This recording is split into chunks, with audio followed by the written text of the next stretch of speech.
Whakatailo whionga I le Minisita tanga lunga soifua maloloina lo whionga malasi whakataile awa noa. Ia e peta ia le tu au noina lava tata mta upolo tali mai le tunu I si atali I foi lea po le alo walu tau sanga le na amatu al tata malo I New Zealand sa ili fofo. Laki pumpa. Po le asa tala la tamai wha amon mole lo whionga. Malo whaftai le lua a le I awatua se whamtalanga. Ia bombuana whaatalo whaatko le atunu. Mai se foi whaafonga, mai se foi tūlanga pe o na fisilingia. Mai le alo lava se atu I le ato le la au le lua I whaafisili. E tau o tele le ngā luenga. Ma lo fo I mo le ngā lue ma tūlanga uma. Ia wa o le nei isu. Ia sa whalongolongo a I malitoa. Ia ai e pulea o el whainius wa o lau mutawhai o I ale o le. I tūlanga I pe o na iai. O le whamteranga mrino, e mua na whamalulu I le tina, ai mai se fo le ainga o le fo ialo, o le atino o le sunga I laki pumpa, sa. O le me manino lava, ia sa matou whaalongolongo maltoa matulanga sa tua iai ni matanga luenga, ai mai se fo I whamteranga ua tau sa ili se awanoa e Minisita, wa au te whaalongo mai lai sa la whai I le tulanga le New Zealand mua. E mai se foi se upu sa ta ua ele ofisa. Peitai, ia o nā lawa teimi ma news foi ma tulanga pe nei ai. Ia e mondial tanga te iona mawhauwhaunga. Ai sa lenga ngana lava mtanga luenga. Ai mai se lava ia tulanga pe o nei ai le whangasolonga. O le mata upu pe o na fina wai le ainga. E iai le alo pe o na iai le tatu mata upu le so. Sa ufatali lava le la fato atali le Minisita. I tūlanga alo ia. Ai mai se lava ia le mata upu le nei. Ta upu le nei le o se mata upu. Wa umona na siasi iai fo mai o lo o vai a fo I tātou polkalame o avina o ngase I fafo. Lo iai lava le tima fo mai ia e ilo ina ngase e me se fo I whainga appointment mai New Zealand. Iai fo mai whapitoa lo lato whengai mai a mea. Ia e mai se fo I o whainga whawai lava le atunu a pol tātou malo. Maua le appointment ia ua maua fo I le ava noa ma whaawa no ina le teimo le ngase ma le ngase wai le tasi fo I se ngase. Ngani. Ia ona ave le New Zealand, peitai. O lo o tau li mai no salo wai a oe li poti nei fo mai whapitoa sa vaia le alo fo li nei le sunga I laki punga. Ia o lo o manino mai ai. Ia le saunuanga pol whamtalanga al fo mai. Sa ia vaia. Ia laki pumpa. Ia o lo manino mai lava le a whaile tau tonga nei e 50-50. Ia le awa noa. E soifua maolai. O lo manino mai fo I le lipoti. Ia le whautuanga manino na au mai e le hoi specialist. Ia toe whaafo I mai le alo I Samoa. Ia lava se maftanga malitina male ainga. Ia e toi a whapea mai le fo mai le lipoti. E po le lava le tau whainga o lava I tūlanga whainga tā.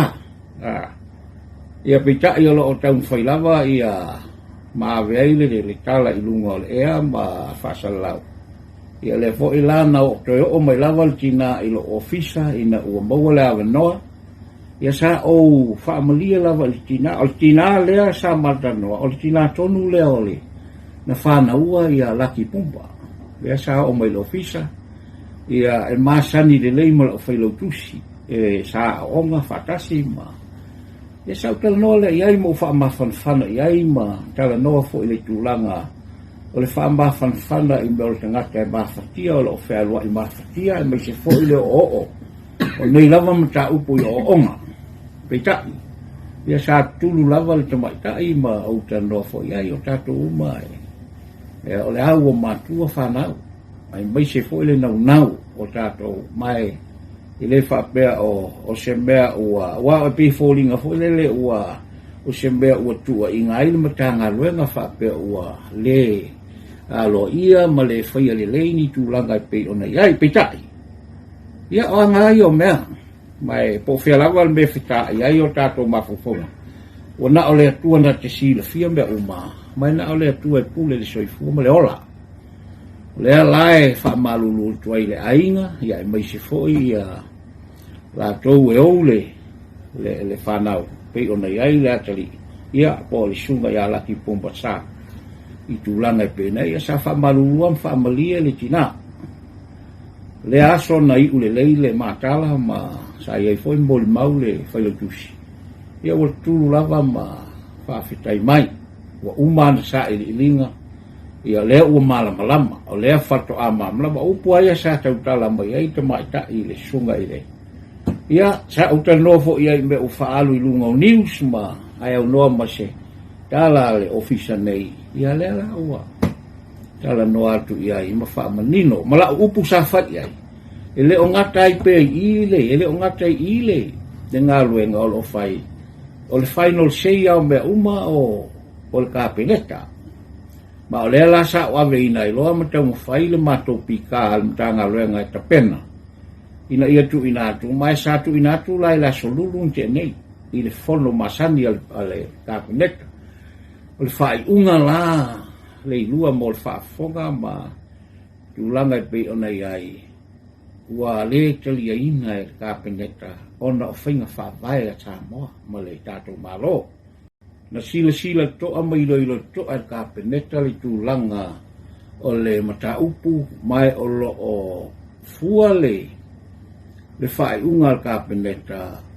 i le fautuaga a foma'i popoto ia po o ia fo'i matata i tulaga e pe ona tulai mai sa ave umalawa i lipoti o fo'i le lipoti sa tu mai Dr. Benjamin e tatou foma'i o lo'o fai masotanga ia e mai se fo'i le foma'i sa ia fa'apitoa ia laki pompa ia mai o le fo'i le fa'amatala mai a lipoti e foma'i ua uma ona fa'amafanafana i le uso o le tina ia po o le anti fo'i o ia le anti o laki pumpa i New Zealand mai se fo'i le ainga ia i tulaga e pei ona iai le ngase po le ma'i o le alo fo'i o pei ona ta'ua pei ta'i la ia ua fua iai le lipoti ma le fa'ai'uga alo ia le kapeneta ia lea ua fa'aleoina i avea o ma fofoga le palemia e miso le kapeneta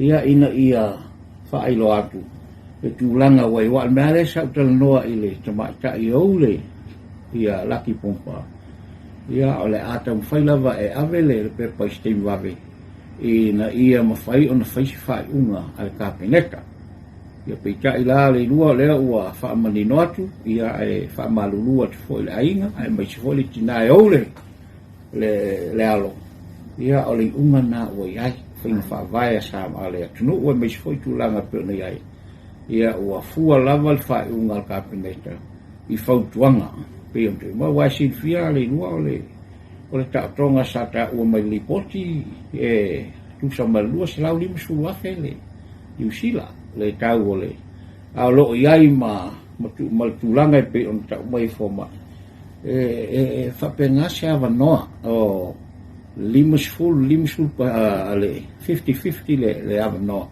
le mai se fo i le whapea o atotoa i a tūlanga i pe on iai toe a whapea mai foma i a ta oto e maliu i a pe o fo i se tūlanga whapena a le la tau fautuanga malosi a tonu e toe whaafo i mai mafuta ma le ainga ma le tina ia ona mawai fo i leo se siawa noe toe a la ua mafuta ia e le ngata i lea le lua le iai keisi se whapea na te tupu fo i te mfoe o sawa o ia ma o wawa ai ai mai sa wa ave o ona le kensa ia fai tui ma tonga fiti ia wana o tui ala o toe ta ofi la New Zealand le whanma i New Zealand tui nei ona e vai a toe whaisi ma losi o tui ia aena ona tui a ai leise o le unga lava e maliu le hoi sa whautua mai i le ainga ina ia au mai pea e mafuta i le ainga ia ona o le taimi o le mo wai le ola pita ia ele I safi na ulava ia ainga e ina ia toe pe fai lava ona fai pe tui ia o tui le titi foi le afele le te tau tui e tasi New Zealand tu pema ia le umi lava ia ai lua vaso talu no mai la inga ai maliu le lato wa le lato mai foi le fa mali mai le tu langa pe ia le ala sa no e fa pena lava winga soifuanga li lua ia tato fe mamla mai ia e mai se foi la ngono tato uma le tau tele ia tato whanau e mai se foi tato tangata pita ia e fa malulu atu I tulanga o ia I faai'uga ia e mai se foi o loo sila to lava le kapeneta e pe ona mai fautuanga ali fo mai faatoa e pe talatu le lua Aftai, te tele lava lau fiuga.